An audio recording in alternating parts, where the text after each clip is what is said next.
परीक्षा नहीं हुई, लेकिन आज नहीं तो कल होगी। ये कोरोना महामारी आज नहीं तो कल जरूर खत्म होगी।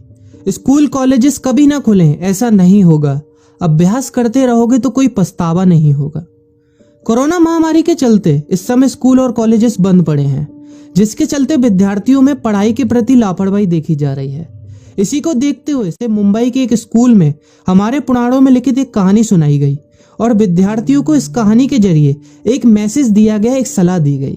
कहानी ये थी कि एक बार भगवान इंद्र किसानों से नाराज हो गए और उन्होंने घोषणा कर दी कि 12 साल तक बारिश नहीं होगी, आप फसलों को नहीं उगा पाएंगे। भगवान इंद्र से किसानों ने विनम्रता पूर्वक विनती की।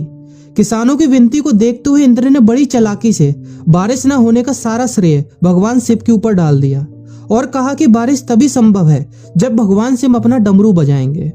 लेकिन इंद्रदेव भगवान शिव के साथ पहले ही गुप्त रूप से चर्चा कर चुके थे और उनसे किसानों के साथ सहमत नहीं होने के लिए भी अनुरोध कर चुके थे। जब किसान भगवान शिव के पास बारिश के लिए विनती करने के लिए गए तो उन्होंने भी कह दिया कि बारिश तभी होगी जब मैं 12 साल बाद अपना डमरू बजाऊंगा। निराश होकर वापस लौटते किसानों ने 12 साल तक इंतजार करने का फैसला किया। लेकिन उनमें से एक किसान वापस लौटकर नियमित रूप से अपना काम कर रहा था, खेती कर रहा था, यहाँ तक कि बीज भी बो रहा था। अन्य किसानों ने यह देखकर उस किसान का मजाक उड़ाना चालू कर दिया। कुछ किसानों ने उससे पूछा भी कि आप अपना समय और ऊर्जा क्यों बर्बाद कर रहे हैं, जबकि आप जानते हैं कि 12 साल तक बारिश नहीं होने वाली।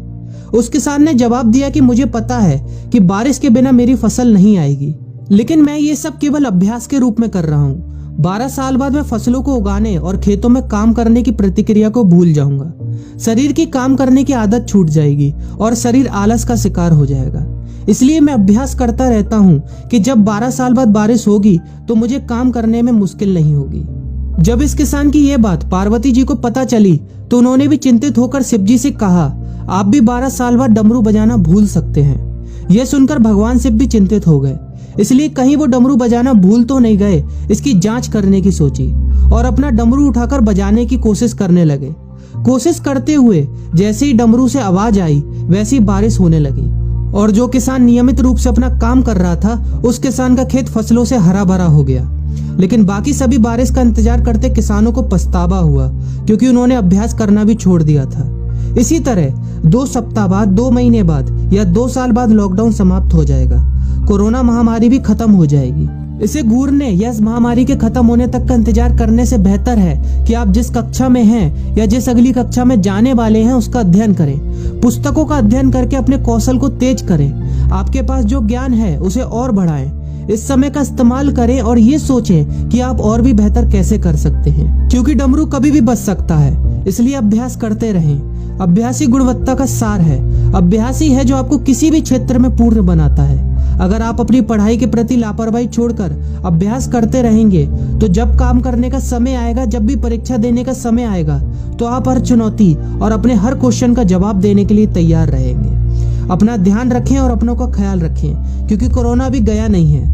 घर पर ही रहने की कोशिश करें ताकि आप भी और अन्य भी सुरक्षित रहें और नियमित रूप से अभ्यास करते रहें, क्योंकि डमरू कभी भी बच सकता है।